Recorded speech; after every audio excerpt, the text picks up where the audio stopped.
Ukhozi olumaphiko olubhula amaphiko kwaye kwaphephetheka imiyane inyoni enobuciko nobuyoninco edwebe ngesivinini emafini icula ingoma emnandi yayiyahlukanisa unyaka omusha komdala nyoni nezigidigidi zabalandeli abayilandelayo zamemeza esezidondolozela zathi siyayazi lenyoni yayiculela okhokho bethu abanye abathule izibongo zokhozi FM sizibhalelwe nguStadada Soju Ukhozi FM luhamba phambili.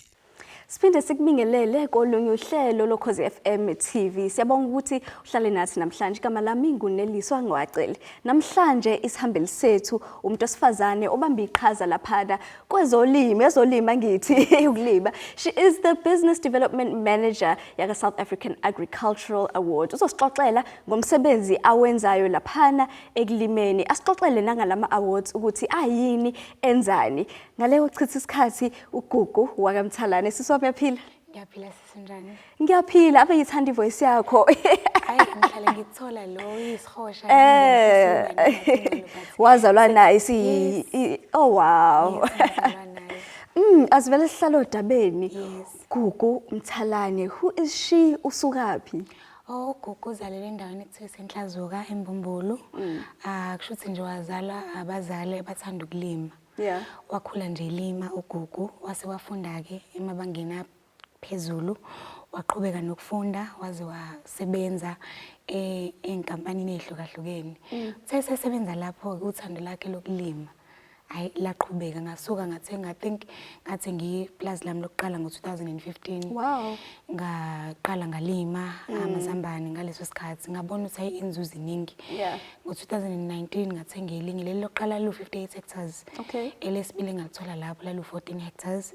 Ngaqhubeka kancane lapho kusho ukuthi ngangenze nalezi zomsoco esikoleni. Ngacinga ushef futhi eceleni ngiyalima ngiyapheka. So ngaqina sengithola ufike uyolima mawusulimile ubuye ezindlini ngizopheka. So kuthe kusanjalo ke ngavele ngathola elinye ke lalincane kodwa engalithanda laliseduze kwendawo engiphela kuyona uma nje ngiziphekela mina ngisebenzisa ama training. So ngaqala ngalapho ngalima ngasupply inkampani ezinkulu eziningi nje zala eMzansi. Kuthe kusanjalo ngase ngabona ukuthi yazini nginesifiso sokuthi ngithuthukise nabanye abantu besifazane not even abesifazane kuphela kodwa priority yami abesifazane. Saqala uhlelo ke libizwa nge-women in farming. Oh nice. Sabathuthukisa ibu 5 days ungakhokhi lutho. Mele nje sikufundisa ukuthi okay umhlabathi wakho uprepare kanje.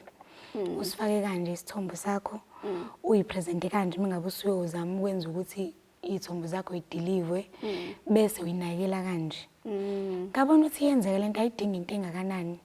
Kwenzeka senza lawo trainings ibenza abantu abaningi nabo sebedeliver kulezi inkambi kade ngizisho eziningi. Ngabona ukuthi yenzeka kwase kwaba ukuthi ke ngiyaqashwa ke ka South African Agricultural Awards as a Business Development Manager. La sengikhona ke njengamanje. Kuyazi kuningi kulokho kushoyo engizofuna singene kukhona kancane. Inye into engihlaba umxhwele ukuthi usebenze kakhulu nabantu besifazane. Yes. Kuma suppliers ezitolo zethu ezinkulu mhlamba ama wholesaler nanani ukubona kwakho ngabe abantu besifazane abakhona abasupplyayo baningi yini noma bayakhula kuleyo mboni? Ukukhuluma iqiniso Neliswa abekho. Yeah. Abesifazane nabamnyama abekho. So ngizoxoxela nje kancane ngesikhathi ngiqala ngiyodeliver in one of the retail companies ezinkulu nje la eMzansi. Ngathi ngifika everyone was shocked ukuthi ubanike lo ozodeliver kuwesi ke mengabe umuntu wesifazane. In fact every time ngiyodeliver ngiyophusha inqola lapha ngideliver ipinashi zami. Ngize nabasebenzi bakho ukuthi unesho ukuthi wena awusebenzi kithi mina yes. Sometimes ngifike ngcolile ngiphuma khona ukuvuna baze bakhola abanye ke sengize ngiba expose ngibathathe bezobona insimini la suke sebenza khona from the garden to the shelf. Kune program esiyenzile lapho nezinye zama companies engiyidelivelayo. So ababaningi kodwa ke njengoba ngishilo ukuthi sisehlelweni lokuba qeqesha ukuze befinyelele kulelo zinga lokuthi nabo bephume bengena bedeliver ukudla kwabo. Mhlawumbe imboni yezolimo yayidala akusafani namanje yayinakho ikakhulukazi kubantu abasha ukubukeka inalokho uthi angifuni ukungena kwi-farming mina angifuni ukulima ngifuna ukwenza omunye umsebenzi sekunjani lokho manje mawuqhathanisa nakudala abantu abasha bayangena kulomkhakha kusanzima Neliswa, to be honest, because into esabukeleka phansi noma into esabukeleka njengento efukuzisayo kodwa njengentsha sikuthathe sakubeka ezandleni zethu ekutheni intsha yala eMzansi yasezweni nje lonke izoshintshwa yintsha enye. Angikholwa ukuthi ukhona umuntu omdala ozokwazi ukuthi atshele intsha ukuthi azibuyele emasisweni, kodwa thina njengentsha especially sabantu besifazane sizokwazi ukuthi sithi okay siyakwenza nokunye kodwa ke imali eningi noma into enhle itholakala emhlabathini. Sithemba ukuthi ngalokho intsha eningi yala eMzansi izomotivateka bephindele kwezolimo. So ababaningi ukuphendula nje abakabi baningi bakhona kona kodwa abakabi baningi ngendlela yokuthi you know i-economy transformeke through youth. Ukuzibuzela nje uke washo lapha ukuthi wafunda esikhungweni semfundo ephakeme kwakuyizo vele izifundo eziphathelene ne-farming noma wasifundela nje into yakhe seceleni? Kwakuyinto yami nje seceleni kodwa ke engahlukile kakhulu ngoba ibizwa nge-environmental science kubo food and nutrition uyabona bese kubo risk management izinto eziseceleni kodwa la ngiye ngithande khona ngoba ke kuthiwe umuntu mesibuza ukuthi le training eni provider ya 5 days i-sustainable yini ngithi mina yes ngoba ngafundiswa abazali abengayanga ngisho esikolweni bayifaka lento lekhanda lami in such a way that kwathi noma sengisebenza ey'nkampanini ey'hlukahlukene ey'dumile ezweni nje lilonke ngaba nalanto ukuthi mina ngifuna ukulima.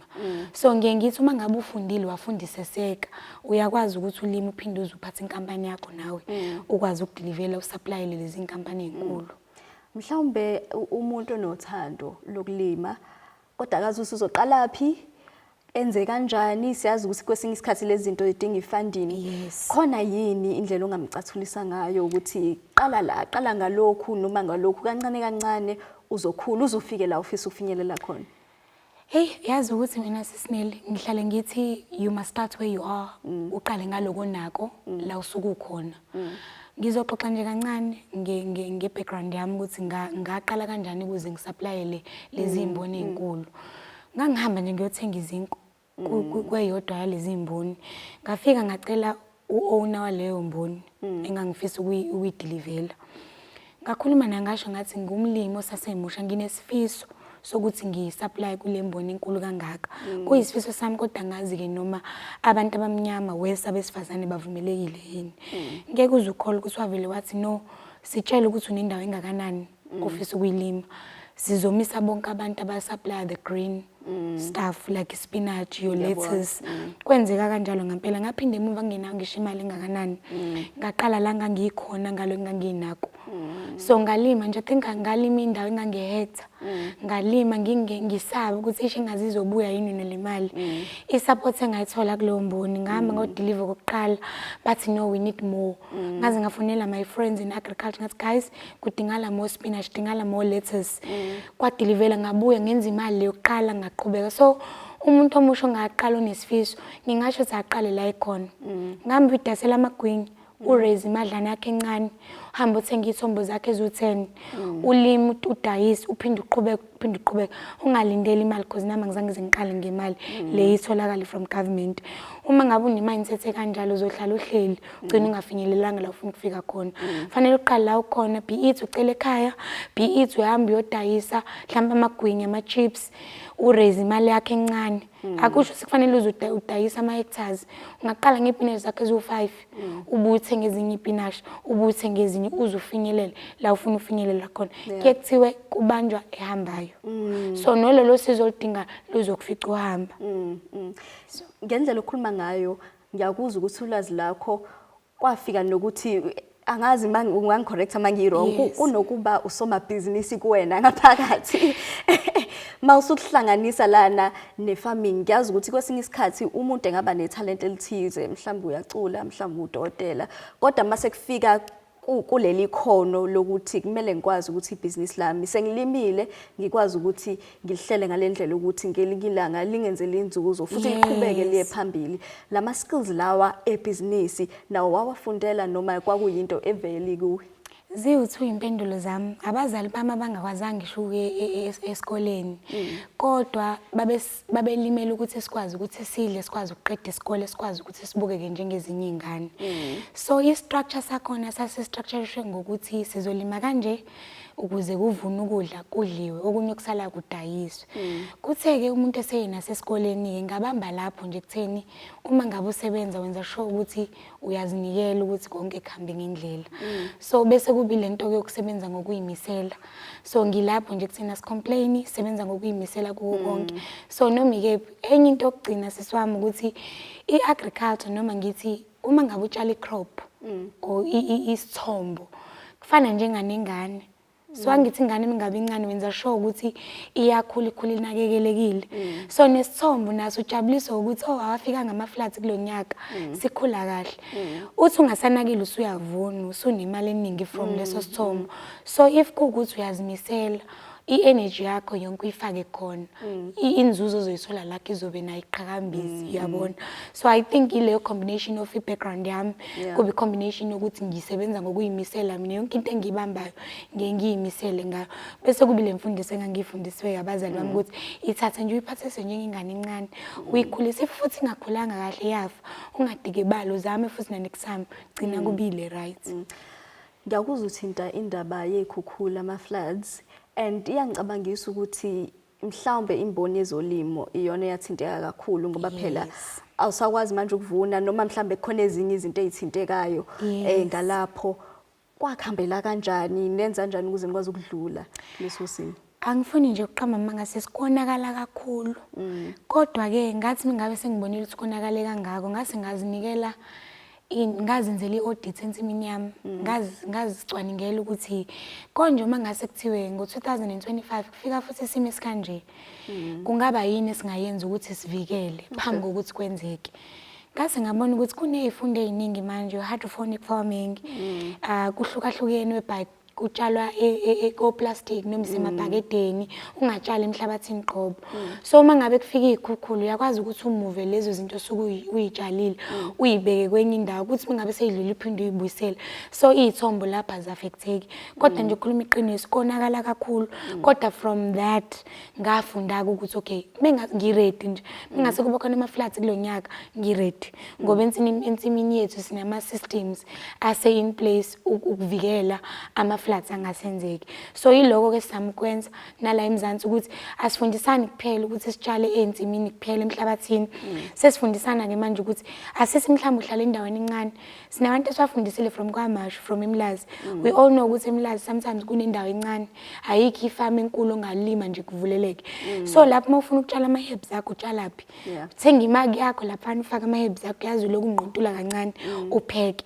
Alternatively uyemva kwendlu ufaka umhlabathi wakho ohloliwe lapha uthatha amabhakede uthatha amakopo ofish uthathe anything your jam container ufake lapho umhlabathi umilise lapho emva kwendlu yakho ndithola ukuthi unengadi yakho kodwa unayo ingadi lenkulu oyithola kombumbulu oyithola komhlaba uyalingana. So ilezo zinto ke sizama ukuthi sithuthukise abantu bala eMzansi ngazo engakafiki. Sikhuluma noGugu Mthalane, Business Development Manager yaka South African Agricultural Awards. Masibuya uzosixoxela ngale mkomela ama-awards ukuthi ayini anjani atholwa kanjani aqala kuphi. Father's Day when we were watching Simunyamara, we were dancing mobile had a room divider. Und wird klassisch gehabt, mir like Ostum und Lakaschei. I was just old. When men made us feel at home and 50-50 was just a show on TV. That's because they were scared. Now we're learning lessons from the real bads on the estate and Guyani. Hotspot Sally sets my mood just right for the weekend. Yo, I do this like I do this for TV. I'm the real though. Paying our TV licenses keeps industries alive. Let's stay informed, educated, and entertained. Making memories and telling stories for the now generation. Go to tvlic.co.za. TV licenses. Pay yours. Make a difference. Sihleli noGugu Mthalane, i-Business Development Manager yaka South African Agricultural Business Awards. Ngifuna ukufika kuma-awards but nakumbuzo umhlaba angazi izulu kuthiwani kahle uyaguquguquka. Isimo se-environment siyashintsha, kunezinto eziningi zithinte ngisho i-weather, zithinte umhlabathi, zithinte for sure nendlela izitshalo ezikhula ngayo nangendlela ezilimeka ngayo. Uvo lakho lapho lithini? Ubona ukuthi sisenkingeni siyabantu?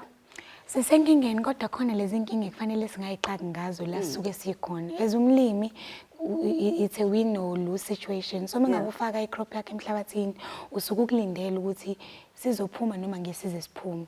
So kufanele ukuthi ukwenze uma unawo amandla is to protect your crop by ukufaka o greenhouse. Uma unganawo amandla lokulindile mekunethile nje khona ama chemicals ayafakwe ukubalekisa lawo ma bacteria asuke elimazilwane. Nasemhlabathini futhi ngokunjalo uwenze soil sampling ukwenza sure ukuthi mangabe ufaka i-crop leyo ifanelekelile lapho kulo mhlabathi. Uma ungakwazi futhi ukwenza lokuyalinda nje uthandaza ukuthi kuzophuma ku right. Uthembe nje ukuthi I'm sure nenza planning eningi ukugada ukuthi if isimo singahambi kahle kulonyaka soba right. Yes, ezinye zezinto esiyenze lapho nele ukuthi siye sitshale more. Sithi maku ukuthi uplane, let's say utshala amakabisha u30,000. Ngisanda ukutshala amakabisha u30,000. Uyazi ukuthi lapho kula makabisha u30,000 ngeke uziwathole wonke. Ngisho ngathi isimo seweather besi right noma kuthi beku right nje yonke into. But uyinikezele lapho plus or minus 25,000. Isithi uzothola from 20 uzamukelise from usathenga. So uma ngabe ukuthi utshale even more than that inzuzo yalapha ibaningi ke kakhulu. Alright. Asingene kuma-South African Agricultural Awards, ngixoxele ngawo ayini awobani? Okay, i-South African Agricultural Awards, i-NPO kahle kahle, enama directors ahlukahlukene from different provinces la e-South Africa. So eyokubungaza abalimi base South Africa ukuba award ngomsebenzi omuhle abasewenzile. So kungenelela noma ubani ke kona lawo ma-awards, umlimi ophezulu kade wayilima for 57 years, umlimi oqale last year, and the reason why kanjalo ngoba sifuna ukuthi ba motivate abantu ababizwa ngama emerging farmers ukuthi ngabe ukuthi haya walaba ama emerging farmers abasafufuza, but umlimi oselime for 57 years ngize ngithi even if ngalima abantu kungawina abantu asebe lime for 57 years or 60 years kulungile. Thina njengoba sayintsha sesabancane kumkhakha wezolimo sizobukela ukuthi okay njobe wine kangaka nje kwenziwe yini bese sifunda from lapho. Umuntu wina kanjani, otshale kakhulu kunomunye kuhamba kanjani? Kuhlukahlukene sisama categories awu 27. O female farmer, o farmers of the year, o farm worker, o supervisor, best supervisor, o farm manager, kuhlukahlukene, o unsung heroes. Unsung hero njengalo mama lo utshala emakhaya so luthi ukutshalela ukuthi alekelele umphakathi, utshalela nje ukuthi apha umphakathi asize, uyabona. So labo bantu baye bangaveli njengoba sekhona no social media manje abaveli usiza basuke belenza emphakathini yabo babizwa ngo unsung heroes. Kuhlukahlukene o innovation of the year, uyabona nje usubona o greenhouses manje ubone lapha kutshalwe emakopini. I-innovation le kufanele sibavele labo bantu kuze kubonakala. So kuwinwa ngokuthi kunama adjudicators from UCT or professor abahlukahlukene kwezolimo or professor from Sidara Agricultural College. So uyungenelele ngokuthi unominate noma uyinominate bese usenda ivideo yakho uchaza ukuthi why kumele ukuthi uwine. Bese beyaselecta ke labo professor bese beyasho ukuthi hayilona ke sibona ngazo uswini because it's not an entertainment industry. Kufanele ukuthi kubonala i-physical evidence since ku society. Yes, so mina ngikubona ukuthi ngampela kufanele ukulima ukuthi uwina kanjalo ke. Kukhona ke ama sponsor different azobe komelisa leyo category. Uma ngabe usuwinileke leyo sponsor leso sobe sesihamba nawe ke uma kuukuthi uwine mhlawumbe ufufusa sehamba nawe ke manje ekuthuthukise leyo mali osuyitholile isizo siza kwindimo usufuna ukuyidlala. Uke waphathalana indaba ye training ngabe niyabalekelela laba bantu othola ukuthi bazohamba bahambe bangenele lo mncintiswano ukuthi babe ngcono? So kulo mncintiswano kuwina noma uba uma ngabe kukuthi kade uhamba uhlelo lethu lelo training wangenelela lo mncintiswano wawina ngendlela ozidemonstrate ngayo kusho ukuthi uzobe ufola under le group eyayitrainiwe but asithi uyawina ke kodwa futhi ufisa thuthukiswa kabanzi futhi kwezolimo kwenye engel mhlambe njengokuthi ufuna wena manje ukufocusa kwi-animal production kuvulwa izandla ka-SA Agri ukuthi uzosizakala so it's not just ama-awards so uyathuthukiswa ngala bese ama-awards avuleleke noma uba bese kuwukuthi a-adjudicatewa noma ajajwa abantu aba-independent la eMzansi. Mhlawumbe nje ukhuluma ngeminyango evulekayo eyikhona for abalimi. Mhlawumbe ungasixoxela ngaleyo mnyango ukuthi kuphi la abalimi abangaya khona mhlawumbe ukuthola ulwazi ukuthola usizo mhlawumbe babefuna ifunding ngoba kujwayelekile ukuthi abantu abaningi bazidinga lezi zinto kodwa abazi ukuthi bazinqonqozephi. Funding nelizwa ngeke ngize ngikuphendule kakhulu but uma ngabe befuna ulwazi thina lo lwazi esinalo ukuchushisana ngezokuqeqeshana because njengoba dengishilo ele on ukuthi angimningi ngala ekuthena sameni socela ngimningi ngala ekuthena sisebenzeni sicele sesebenzile so ngingasho ukuthi xhumana nathi kuma websites wethu aka South African Agricultural Awards bazothola ulwazi lokuthuthukisana kufikeni la befuna ukufika khona bese kuthi lezi ze-funding sesingabakhombisa kama websites la sike sizwe khona ukuthi kuyatholakala but nje thina sila kuthena sithuthukeni silimeni sibonini ukuthi udinga into enganani.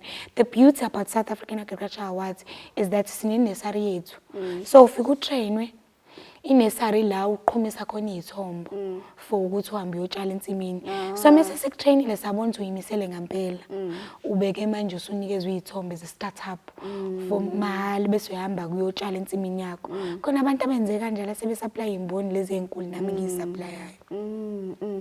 Isikhathi sami siyangixosha fisukuza what does the future look like mhlambe kuwena uzibona uqhubeka nefarming uzibona ukuphi ngelinye ilanga? Yes ngizibona ngiqhubeka ngefarming in fact my wish before unyaka uphela lo esikuwona ngifisa ukuya ngala ngase Egypt ngiyofunda amanye amakhono engizobuya nawo ngizowafundisa abantu la neteam yami sinesifiso sokuthi siye Egypt sofunda ngeendlela ezihlukahlukene because ibona laba uchapheshe kakhulu khona kwezolimo sibuye sizothuthukisana la eMzansi. Ngicabangisa izinto eziningi mhlambe ngibuka ama movie kakhulu ubone nale mthombo konje kuthiwani le amabele no it's geo something basuke sebeyenze ngeze science ukuthi ibe nje but sobe sixoxe ngelinye ilanga cawushiye nje nemininingwane la abantu khona benganithinta khona uma befuna usizo. Okay kuwo wonke ama platforms Instagram we are SA Agri Awards, Facebook SA Agri Awards, Twitter SA Agri Awards, also ne website www.saagri.co.za. Ngibonge kakhulu sisi ngifisela inhlanhla engathi unyaka ka2023 ungaphuma nesivuno esikhulu. Bekuyena Gugu Mthalane, Business Development Manager yaka South African Agricultural Awards. Kuningi sikufundile ngobulimi nezinto nje eziningi eziphathelene nezitshalo. Ngiyathemba ukuthi utholezelile ukuhlala nathi. Asiphinde sihlangane kwenye episode yoKhozi FM TV.